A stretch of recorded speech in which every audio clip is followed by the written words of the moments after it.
Hello everyone, welcome to this video. In this video, we will discuss the poem उपगुप्ता, जिसको कि लिखा गया है हमारे भारत के फेमस पोएट रविंद्रनाथ टैगोर के द्वारा। रविंद्रनाथ टैगोर जिन्होंने हमारा नेशनल एंथम जन गण मन भी लिखा है, तो उन्होंने द्वारा ही ये जो कविता है वो लिखी गई है। उपगुप्ता जो है वो बौद्ध धर्म के एक बहुत ही फेमस जो भिक्षु थे उपगुप्त, उनकी एक कहानी, उनकी ज़िंदगी का, उनकी लाइफ का एक इंसिडेंस था, उसके ऊपर ये कविता जो है लिखी हुई है। तो चलिए जानते हैं इस कविता के बारे में, समरी के बारे में। उपगुप्त जो हैं वो मथुरा शहर के जो आउटर बाउंड्री है उसकी दीवार के पास रात के समय लेटे हुए थे, आराम कर रहे थे, सोए हुए थे। तभी अचानक से उनको एक पायल छनकने की आवाज़ जो है, छन छन की आवाज़ जो है सुनाई दी। तो अचानक से एक जो पाँव था उनकी छाती पर आके, चेस्ट पे आके लगा, तो जिससे वो उठकर बैठ गए। तो ये क्या था, एक नृत्य की, एक डांसर थी जो मथुरा के राज दरबार में नाचती थी। उस जो नृत्य की थी, डांसर थी, उसका जो पूरा बॉडी था वो सोने के गहनों से लदा हुआ था और वो देखने में भी काफ़ी सुंदर थी।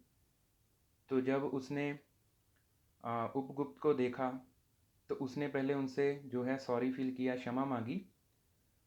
और उपगुप्त की खूबसूरती देखने के बाद और अपनी खूबसूरती का उसको अहंकार था, इसीलिए उसने उपगुप्त को अपने घर पर जो आने का निमंत्रण, इनविटेशन दिया।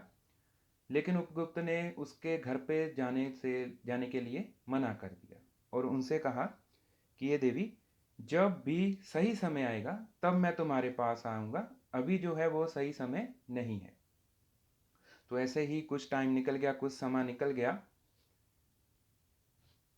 मथुरा शहर के बाद बौद्ध धर्म के जो भिक्षु थे उपगुप्त, काफ़ी टाइम बाद वो फिर से मथुरा शहर में आए। तो अचानक से उनके पाँव में फिर से, रात का समय था, तो एक स्त्री को उनका पाँव जो है छू गया। तो उन्होंने अपने दीपक की लौ से उस स्त्री का चेहरा देखा। तो उन्होंने क्या देखा कि स्त्री का चेहरा जो पूरी तरह से जो है जख्मों से, जो पिंपल्स से भरा हुआ था, और उसको ऐसी बीमारी हो गई थी कि शहर वासियों ने उसको शहर से बाहर निकाल दिया था। वो शहर के बाहर एक पेड़ के नीचे जो है लेटी हुई थी। तो उपगुप्त ने उसको उठाया, उसको पानी पिलाया और उसके जो बॉडी है उसकी जो है लेप लगा दी, मलहम लगा दी, ताकि उसकी बीमारी जो है जल्दी से ठीक हो। तो उस डांसर ने, वो वही डांसर थी, वही नृत्य की थी, तो उसने पूछा, हे पुरुष, हे महान पुरुष, आप कौन हो? तो उपगुप्त ने जवाब दिया, लेडी, हे औरत, जो समा मैंने बताया था वो समा अभी आ गया है, तो मैं सही समय पे तुम्हारे पास आया हूँ तुम्हारी सहायता करने के लिए। तो ये थी पोइम उपगुप्ता। अगर आपको इसकी समरी अच्छी लगी हो तो प्लीज़ लाइक, शेयर और सब्सक्राइब करना मत भूलिए। Thank you.